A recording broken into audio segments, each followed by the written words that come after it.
India Legal presents Courts Roundup.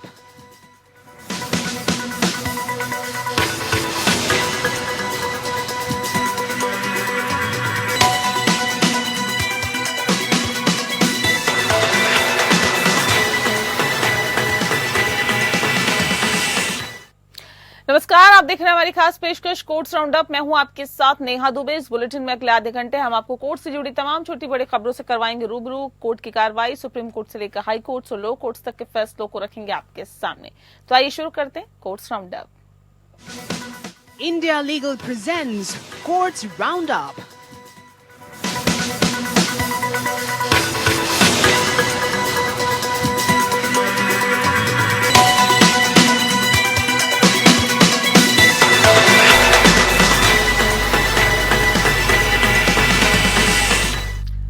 अब transgender पहचान प्रमाण पत्र को पैन के लिए वैध दस्तावेज माना जाएगा। केंद्र के सैद्धांतिक रूप के साथ ही किए गए अनुरोध को स्वीकार करते हुए सुप्रीम कोर्ट ने कहा कि केंद्र सरकार स्पष्टता लाने के लिए इसे नियमों में भी शामिल करने पर विचार कर सकती है। केंद्र ने सुप्रीम कोर्ट को बताया कि ट्रांसजेंडर व्यक्ति अधिकारों का संरक्षण अधिनियम 2019 के तहत जिला मजिस्ट्रेट द्वारा जारी पहचान प्रमाण पत्र को पैन कार्ड के आवेदन करने के लिए वैध दस्तावेज माना जाएगा। जस्टिस सुधांशु धुलिया की अध्यक्षता वाली बेंच ने कहा है कि वर्तमान याचिका में उठाई गई सभी मांगों को स्वीकार कर लिया है, जिसमें ये मांग भी शामिल है कि प्रमाण पत्र जारी किया जाए। कोर्ट ने कहा है कि ट्रांसजेंडर व्यक्ति अधिकारों का संरक्षण अधिनियम 2019 की धारा 6 और 7 के तहत जारी किया जाने वाला आवेदन स्वीकार्य होगा अगर वह जिला मजिस्ट्रेट द्वारा दिया गया हो। दरअसल एक ट्रांसजेंडर द्वारा दायर 2018 की याचिका पर सुनवाई कर रही थी, जिसमें आरोप लगाया गया था कि उसके पैन को आधार से जोड़ने का प्रयास विफल हो गया है, क्योंकि पैन कार्ड में आधार कार्ड के विपरीत कोई भी तीसरे लिंग का विकल्प नहीं है। याचिकाकर्ता ने याचिका में आधार कार्ड पर उपलब्ध श्रेणियों के साथ ही संरेखित करते हुए तीसरे लिंग विकल्प को शामिल करने के लिए पैन कार्ड के लिए आवेदन पत्र को अपडेट करने की मांग की थी। याचिकाकर्ता ने तर्क दिया कि आधार कार्ड के विपरीत पैन कार्ड आवेदन पत्र पर तीसरा लिंग विकल्प प्रदान न करने की वजह से दोनों दस्तावेजों को जोड़ने में कठिनाइयों का सामना और ये कारण भी बन सकता है।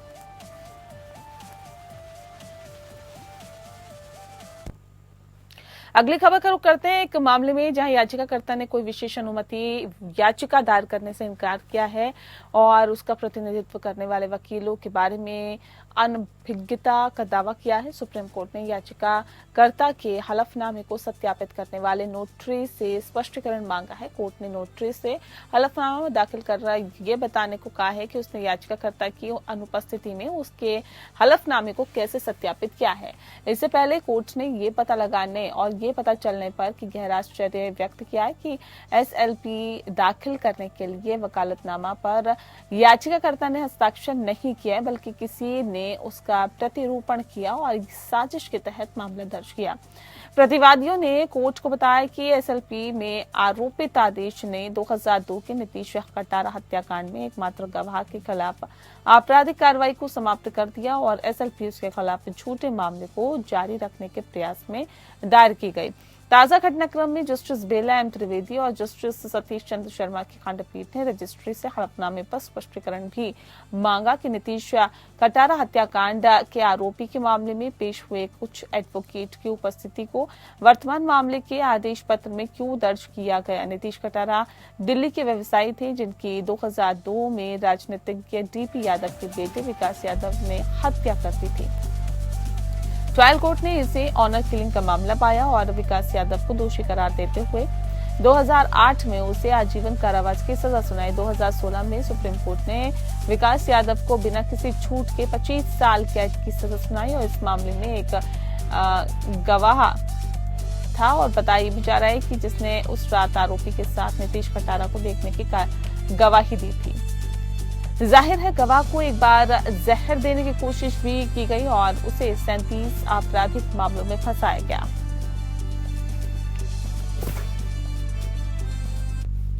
वहीं सुप्रीम कोर्ट ने कहा कि नई दिल्ली नगर निगम या पूर्व आपको बता दें कि एनडीएमसी की पूर्व स्वीकृति के बिना दिल्ली सिख गुरुद्वारा प्रबंधन समिति या DSGMC द्वारा स्कूल को बंद किए जाने के कारण DSGMC द्वारा संचालित स्कूल के अतिरिक्त कर्मचारियों को समाहित करने और लाभ के भुगतान के लिए NDMC उत्तरदायी नहीं होगी। कोर्ट ने कहा है कि दिल्ली शिक्षा नियम 46 के अनुसार जब NDMC स्कूल के प्रबंधन के लिए उपयोग की जाने वाली निधि राशि का 95% योगदान देती है तो स्कूल को बंद करने से पहले DSGMC से स्वीकृति लेना DSGMC के लिए अनिवार्य है। जस्टिस हिमा कोहली और जस्टिस संदीप मेहता की खंडपीठ ने कहा है कि नियम 46 के तहत आवश्यक मंजूरी लेने में DSGMC को विफलता नियम 47 के तहत NDMC पर DSGMC द्वारा संचालित स्कूल के शिक्षक और गैर शिक्षण कर्मचारियों के वेतन और अन्य लाभों को समाहित करने और प्रदान करने की जिम्मेदारी नहीं डालती है। ये एक ऐसा मामला था जिसमें स्कूल भवन की जीर्ण शीर्ण स्थिति और बड़ी संख्या में श्रद्धालुओं के कारण स्कूल चलाने में कठिनाई के कारण DSGMC ने स्कूल को दिल्ली के बांग्ला साहिब गुरुद्वारा के परिसर के बाहर स्थानांतरित करने की योजना बनाई। स्कूल को बंद माना गया और क्योंकि इसे NDMC के अधिकार क्षेत्र से बाहर एक स्थान पर स्थानांतरित कर दिया गया था। DSGMC को NDMC से स्कूल चलाने के लिए 95% अनुदान मिला और 5% राशि DSGMC द्वारा योगदान की जाती है। स्कूल के स्थानांतरण के कारण DSGMC को दिल्ली शिक्षा नियम के नियम 46 के तहत निर्दिष्ट NDMC से आवश्यक मंजूरी नहीं मिली। इसके अलावा इसने दावा किया है कि स्कूल के बंद होने के कारण अधिशेष हो गए स्कूल के शिक्षण और गैर शिक्षण कर्मचारी दिल्ली शिक्षा नियम के नियम 47 के तहत लाभ के हकदार होंगे। DSGMC अपीलकर्ता का तर्क खारिज करते हुए जस्टिस संदीप मेहता द्वारा लिखे गए फैसले में कहा गया है कि चूंकि स्कूल को बंद करने की पूरी प्रक्रिया शिक्षा यानी कि दिल्ली शिक्षा नियम के नियम 46 के आदेश का पालन किए बिना की गई थी, इसलिए DSGMC को दिल्ली शिक्षा नियम के नियम 47 की आड़ लेने की अनुमति नहीं दी जा सकती, जिससे ये दावा किया जा सके कि स्कूल बंद होने के साथ ही अधिशेष शिक्षकों और गैर शिक्षण कर्मचारियों के पुनर्नियोजन और वेतन के भुगतान का बोझ NDMC का होगा।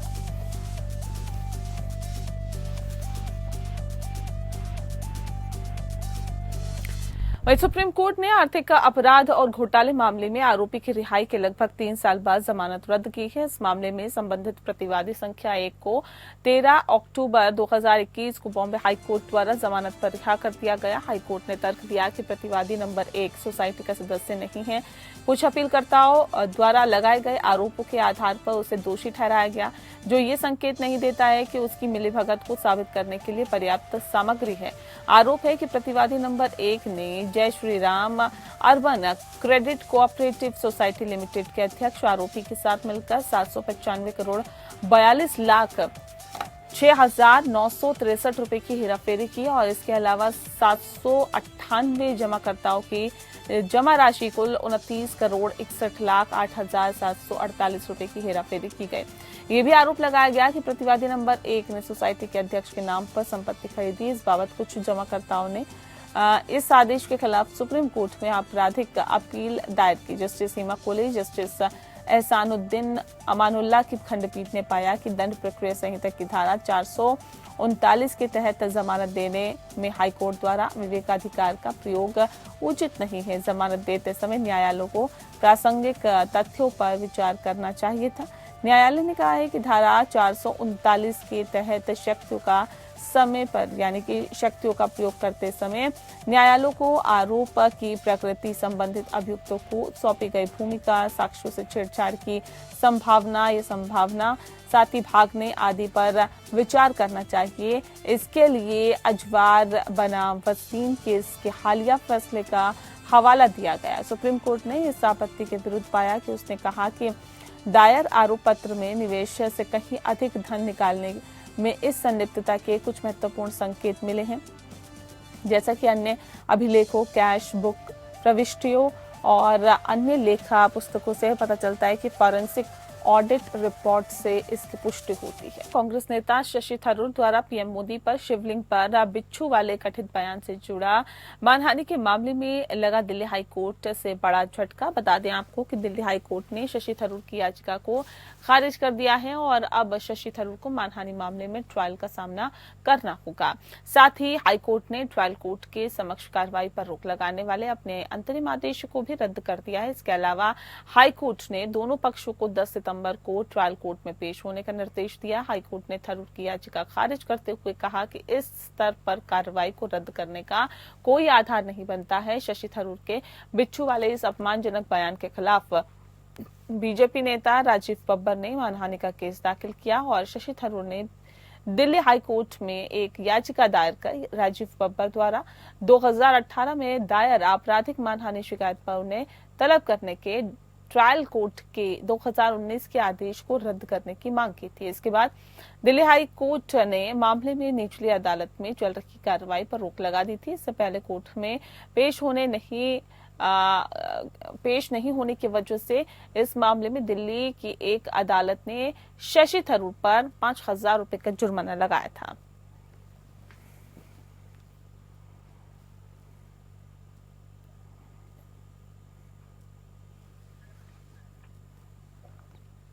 दिल्ली उच्च न्यायालय ने बीजेपी नेता और भारतीय कुश्ती महासंघ के पूर्व अध्यक्ष ब्रजभूषण शरण सिंह द्वारा महिला पहलवानों द्वारा उनके खिलाफ दर्ज यौन उत्पीड़न के मामले को रद्द करने की मांग वाली याचिका पर प्रथम दृष्टया आपत्ति जताई है। न्यायमूर्ति नीना बंसल कृष्णा ने कहा है कि सिंह की याचिका उनके खिलाफ मुकदमा शुरू होने के बाद मामले को पूरी तरह से रद्द करने के लिए अप्रत्यक्ष याचिका प्रतीत होती है। न्यायालय ने ब्रजभूषण शरण सिंह से पूछा है कि उन्होंने अपने खिलाफ आरोप तय करने के आदेश के साथ साथ कार्रवाई को चुनौती देने के लिए एक याचिका दायर करने का विकल्प क्यों चुना है। हाईकोर्ट ने टिप्पणी की, हर चीज पर एक सर्वव्यापी आदेश नहीं हो सकता है। यदि आप आरोप पर आदेश को रद्द करना चाहते थे तो आप आ सकते थे। एक बार मुकदमा शुरू हो जाने के बाद ये एक अप्रत्यक्ष तरीका है। फिर भी इसने सिंह के वकील को 2 सप्ताह में एक संक्षिप्त नोट तैयार करने को कहा है। मामले को आगे के विचार के लिए 26 सितंबर को पोस्ट कर दिया। दिल्ली पुलिस और शिकायतकर्ता पहलवानों ने कहा है कि याचिका विचारणीय नहीं है। सिंह की ओर से अधिवक्ता राजीव मोहन पेश हुए और कहा कि पूरा मामला एक छिपे हुए एजेंडे पर आधारित है और शिकायतकर्ता पहलवान उन्हें भारतीय कुश्ती महासंघ के अध्यक्ष पद से हटाना चाहते हैं। सिंह ने एफआईआर और उनके खिलाफ आरोप तय करने वाले ट्रायल कोर्ट के आदेश सहित पूरी कार्रवाई को रद्द करने की मांग करते हुए उच्च न्यायालय का दरवाजा खटखटाया। सिंह के खिलाफ कुल 6 पहलवानों ने यौन उत्पीड़न के आरोप भी लगाए थे। उनकी शिकायतों के आधार पर पुलिस ने पूर्व सांसद के खिलाफ प्राथमिकी दर्ज की थी। उन पर यौन उत्पीड़न और 5 महिला पहलवानों की गरिमा को ठेस पहुंचाने का आरोप लगाया गया है। सिंह के खिलाफ एक नाबालिग पहलवान ने भी आरोप लगाए और साथ ही बाद में उसने अपनी शिकायत वापस ले ली और दिल्ली पुलिस ने उस मामले में यौन अपराधों से बच्चों के संरक्षण अधिनियम पॉक्सो अधिनियम के तहत एक रद्दीकरण रिपोर्ट दायर की। 15 जून 2023 की पुलिस ने सिंह के खिलाफ भारतीय दंड संहिता आईपीसी की धारा 354 शील भंग करना, 354 यौन रूप से रंगे हुए टिप्पणी और 354 डी पीछा करना और साथ ही 506 एक आपराधिक धमकी के तहत अपराधों के लिए आरोप पत्र दाखिल किया। ट्रायल कोर्ट ने माना था कि सिंह के खिलाफ आरोप तय करने के लिए रिकॉर्ड पर पर्याप्त सामग्री है। इसने कहा कि 2 पहलवानों के संबंध में आईपीसी की धारा 506 एक आपराधिक धमकी के तहत दंडनीय अपराध के लिए सिंह के खिलाफ आरोप तय करने के लिए पर्याप्त सामग्री है। डब्ल्यूएफआई के पूर्व सहायक सचिव विनोद तोमर पर एक पहलवान को आपराधिक रूप से डराने धमकाने का आरोप भी लगाया गया। आज सुनवाई के दौरान ब्रजभूषण के वकील ने कहा है कि मामला एक छिपे हुए एजेंडे पर आधारित है और पहलवान बस इतना करना चाहते थे कि उन्हें डब्ल्यूएफआई के अध्यक्ष पद से हटा दिया जाए। दिल्ली पुलिस और उनके खिलाफ शिकायत करने वाले पहलवानों ने याचिका का विरोध किया और कहा कि ये एक विचारणीय है। अंततः न्यायालय ने सिंह को संक्षिप्त नोट दाखिल करने को कहते हुए सुनवाई स्थगित कर दी।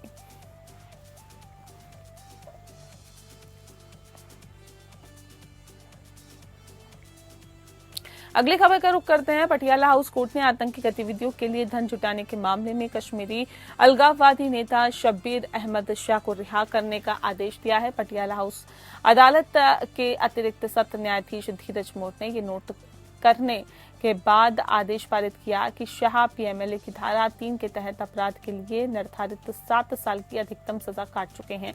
अदालत ने कहा है कि शाह 26 जुलाई 2017 से मामले में लगातार हिरासत में थे और तब से 7 साल से अधिक समय बीत चुका है। सीआरपीसी की धारा 436A के प्रावधान के मद्देनजर वह इस मामले में रिहा होने का हकदार है, इसीलिए उन्हें इस मामले में न्यायिक हिरासत से रिहा करने का निर्देश दिया जाता है। रिहाई वारंट जारी किया जाए। यदि किसी अन्य मामले में उनकी शिकायत नहीं है तो उन्हें तत्काल रिहा किया जाए। आरोप पर दलील के लिए मामले की सुनवाई अगली 23 अक्टूबर को होगी। जून में न्यायाधीश ने शाह को वैधानिक जमानत दे दी थी और यह उनका मामला था कि वह मनी लॉन्ड्रिंग के अपराध में निर्धारित अधिकतम सजा की आधी से अधिक अवधि पहले ही भुगत चुके हैं।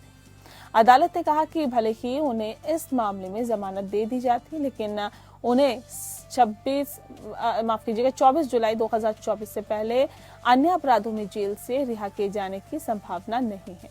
यानी जिस तारीख को वर्तमान मामले में उनके लिए 7 साल की अधिकतम सजा समाप्त हो चुकी है।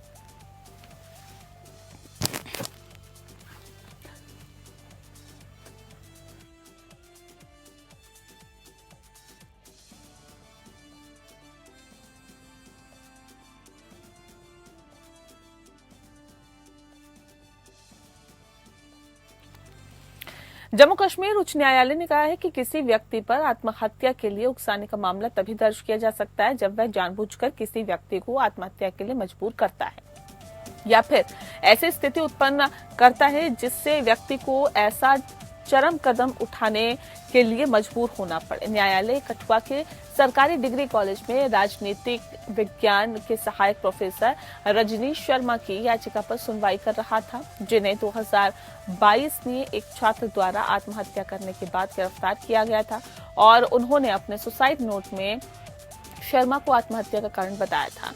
छात्र की आत्महत्या से कुछ समय पहले शर्मा ने छात्र की उपस्थिति में कमी की रिपोर्ट की थी और गिरफ्तारी के बाद शर्मा को उनके पद से निलंबित भी कर दिया गया था। बाद में उन्हें अंतरिम जमानत पर रिहा कर दिया गया था।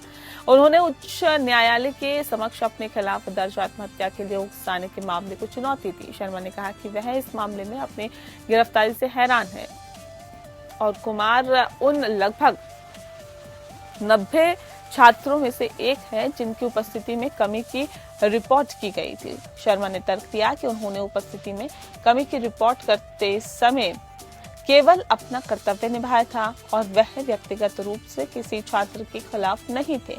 न्यायालय ने पाया कि ऐसा कुछ भी नहीं था जिससे संकेत मिलता हो कि शर्मा ने वास्तव में छात्र को आत्महत्या करने के लिए या सोचने के लिए प्रेरित किया गया था। न्यायालय ने यह भी कहा कि छात्र के परिवार ने शर्मा के खिलाफ शिकायत दर्ज नहीं कराई थी। इसे ये भी पता चलता है कि परिवार को छात्र की मौत से पहले उसके मानसिक संकट के बारे में भी पता नहीं था।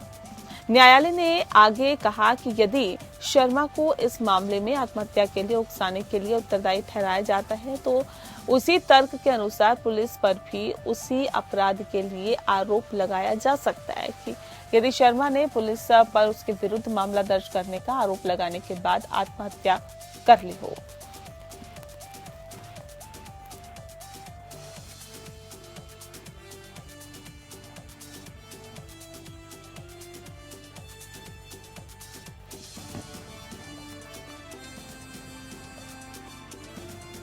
सुप्रीम कोर्ट ने यौन अपराधों से पॉक्सो एक्ट के तहत मामले में आरोपी की याचिका खारिज की, जिसमें सीआरपीसी की धारा 311 के तहत नाबालिग पीड़िता को वापस बुलाने की मांग की गई, जिससे बचाव पक्ष द्वारा पहले ही जिरह की जा चुकी थी। कोर्ट ने कहा कि एक बार जब बचाव पक्ष को नाबालिग पीड़िता से जिरह करने के लिए पर्याप्त अवसर दिए गए तो पीड़िता को आगे की जिरह के लिए वापस नहीं बुलाया जा सकता, क्योंकि इससे पॉक्सो एक्ट का उद्देश्य विफल हो जाएगा।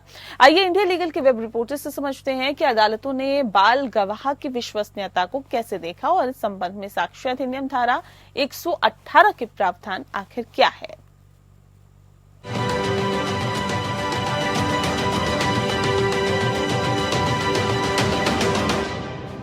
कोर्ट्स चाइल्ड विटनेस की क्रेडिबिलिटी को कैसे देखती है?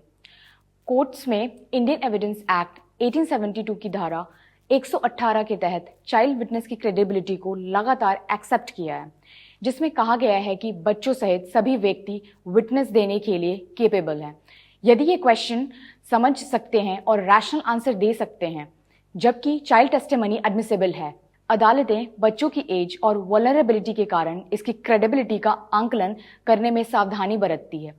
Protection of children from sexual offences POCSO act के तहत हाल में ही दिए गए एक फैसले में सुप्रीम कोर्ट ने एक चाइल्ड विक्टिम को आगे की क्रॉस एग्जामिनेशन के लिए वापस बुलाने की प्ली को खारिज कर दिया है, ये बताते हुए कि ऐसा करने से पॉक्सो एक्ट के प्रोटेक्टिव इंटेंट को कमजोर किया जाएगा।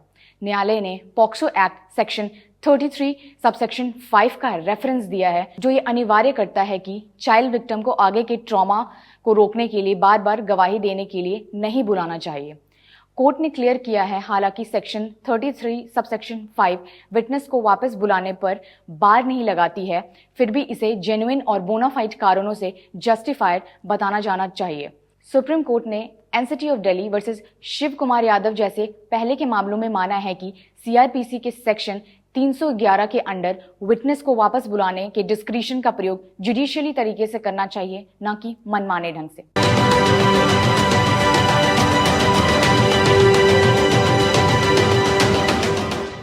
और इसी के साथ फिलहाल इस बुलेटिन में इतना ही। मुझे दीजिए इजाजत। नमस्कार।